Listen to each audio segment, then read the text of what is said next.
There's a strange duality to celebrating big moments at sea. You're surrounded by people, and still far from home. You're held by community, and missing the ones who matter most. This week was my birthday, and I felt all of that at once.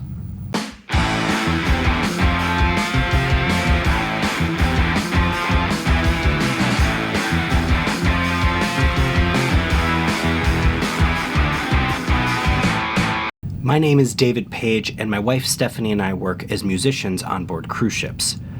We're currently contracted to work on the Carnival Encounter. January 1st was our night off, which based on our schedule means it's the only time we can really eat dinner at one of the restaurants upstairs. Stephanie took me out for my birthday. She surprised me with reservations to Luke's Bar and Grill, and we shared a really beautiful meal. This wasn't a big moment. It was a quiet and special one. And honestly, that meant everything.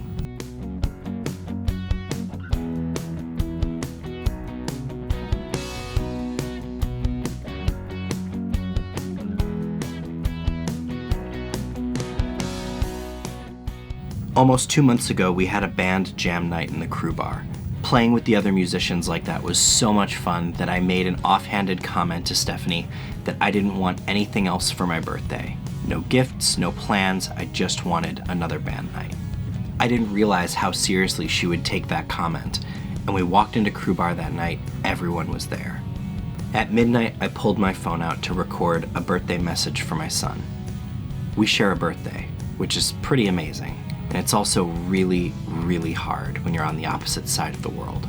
The musicians all sang happy birthday for me, and then, without hesitation, they sang for him too. Happy birthday to me. Happy birthday, happy birthday, happy birthday to me. Love you, bud. This was the perfect way to bring in my birthday. And it meant so much to me that this also meant so much to Stephanie and the other musicians.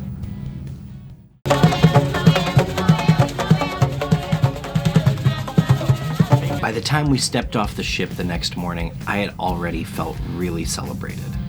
Stephanie had been quietly working behind the scenes to organize something special. A group of us, a plan, an adventure. I didn't know much about the plan, and I didn't really know what to expect, but I was really excited. So 30 per person. 30 per returns, person? and then it's okay. You're the boss. Returns.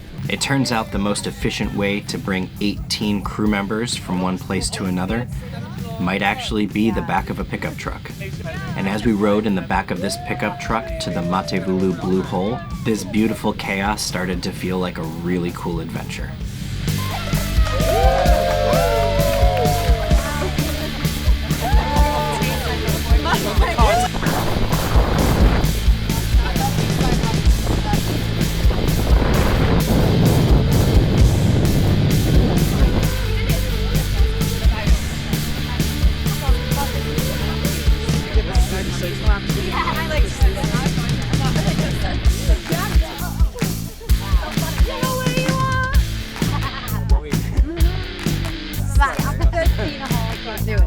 I don't think we're gonna get it this.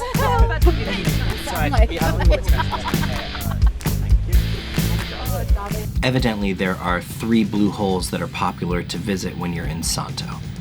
We went to the Matevulu Blue Hole. Hello. Hello.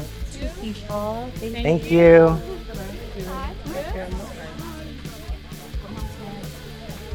I heard a big sploosh.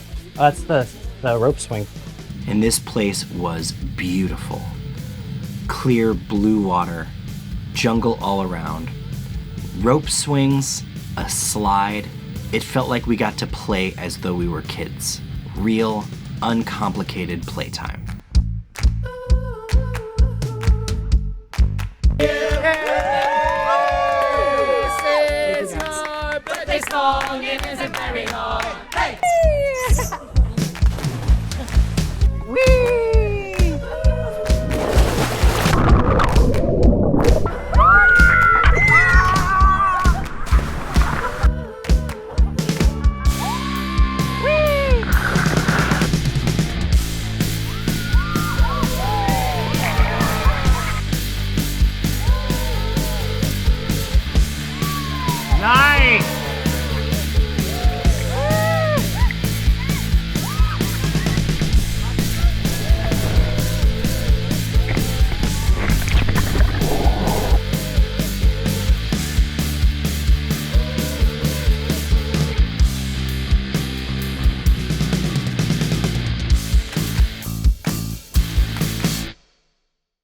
We just spent the past maybe 40 minutes diving in the water over here because the stick on my Insta360 snapped and the camera flew off into the water down here.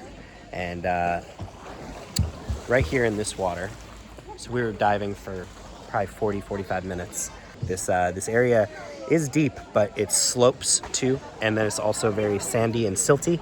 Every time we would get close to the bottom, a cloud of silt would explode and make visibility near impossible. I mean, every single person in this party was diving down looking for it, and this guy was swimming by, and he goes, what are you guys doing?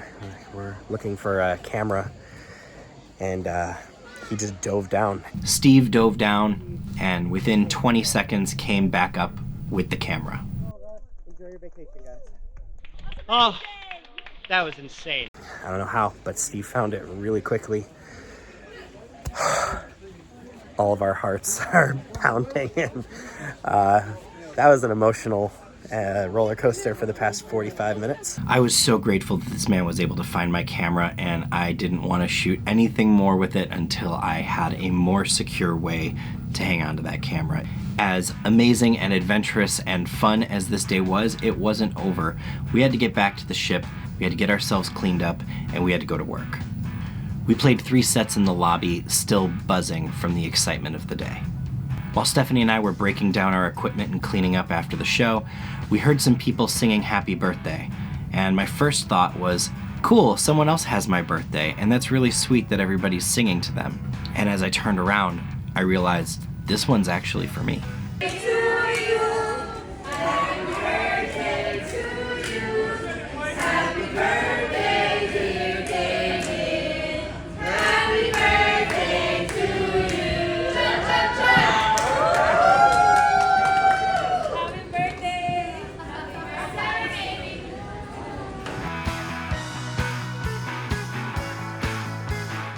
After the shows, we went to Crew Bar, and Stephanie had gotten a cake. We had more time with our friends, more laughter, more stories. And then after a long day, Stephanie and I went back to our cabin.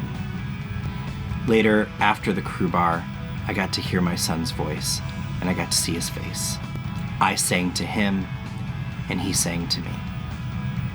It felt like a win because I actually got to talk to him and celebrate with him. And it felt like a reminder of how far apart we really are, all at the same time.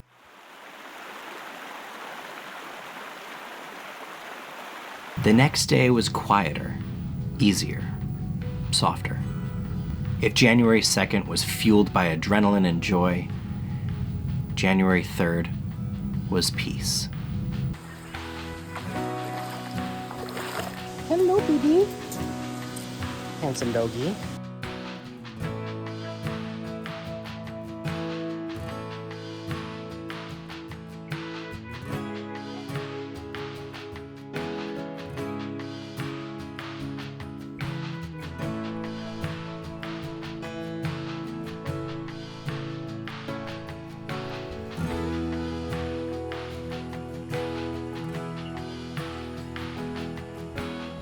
There was something about standing in the cold water underneath the waterfall in the middle of a jungle that just makes all the noise fall away.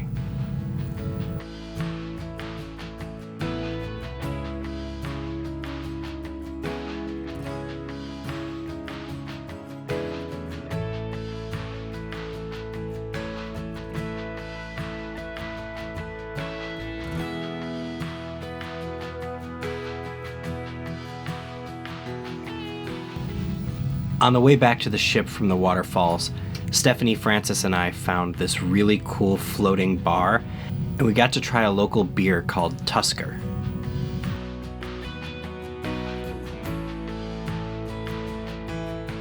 This birthday wasn't perfect, and it wasn't simple. It was joyful, and it was heavy. It was full, and yet I still felt something missing. I felt celebrated, but I still felt distant. This life can cost a lot, but it also gives a lot. And though I was far from home, I was not alone.